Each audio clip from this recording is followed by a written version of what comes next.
Well, do you think, to bring you the $1 million question, do you think there will be a re-election? Now we're down to two. We've got Joe Biden and Trump. Uh, Probably both going to be the oldest presidents that we've ever had. What are the chances that you think? Well, I had predicted, let's say, 2 years ago was when I Hmm. first predicted that Kamala Harris would be the nominee. And I've always predicted that Trump will win re-election, probably easily. But so then I thought I'm wrong. Oh, I'm wrong. It looks like she dropped out of the race, and it looks like it's going to be Biden.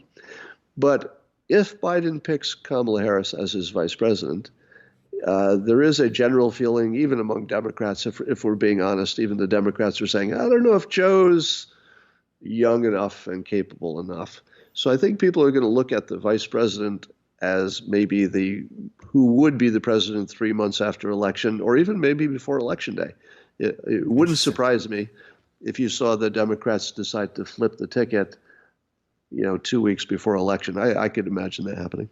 Or even not flipping it and just saying, okay, but just understand that Kamala is going to be the president if you vote for Joe. So if he picks her, I think she is the de facto president. So my prediction, at least, would be generally right, although not technically right. And I don't see any way he can lose to anybody who's being discussed. Now, you can make a case that you know, uh, if Andrew Cuomo suddenly entered the race, he would have a good shot, actually, especially after this stuff. Yeah. But I don't see it happening because Cuomo strikes me as too ethical to abandon his city in an emergency to campaign for president. It would be suicide, I think. But I my sense of him is that he has an actual public um, a public interest that's beyond his personal political interest. I could be wrong. I'm giving you my subjective judgment of his personality, and of course I can't read his mind. But if I had to guess, I think he's too good of a person to run for president because it would put his state at a disadvantage. But don't you think that it wouldn't be? I mean, sure, I'm sure it's personal, but it's still remaining loyal to what he is because he would just say that he's trying to be loyal for the country because Trump is doing this and this. So Yeah. in that sense, New York is also going to benefit from that because he'll be in charge of the whole country. You don't Yeah, think that will? Yeah. no, he could make the argument, but the fact is that you can't be a governor during an emergency and also campaigning for president. That nobody would imagine that you could have your energy, that you could split your energy so grossly. I mean, you even look at the senators who run for president, they basically abandon their job. It's Hmm. sort of the only way you can do it. And given that Trump has such a dominating, public, podium that he's always in the news, they would have to campaign pretty hard. There's no Yeah. way that he wouldn't be able to put serious effort into it. And imagine if he said, "Okay, I'll run for president, but I'm not even going to campaign. I'll just, do my New York State thing here. If you want to vote for me, go ahead." I don't know. Would people feel like he was serious? And suppose he lost, would people say, you should have let somebody run who was going to campaign? Right. So I don't think he has like a clean, comfortable way to get there. And Biden's probably not going to go easily. I don't know who talks to him about these things, but I'm sure he doesn't want to go in some embarrassing way. So Yeah. I don't see anybody replacing him at this point. But the vice presidential pick is the wild card.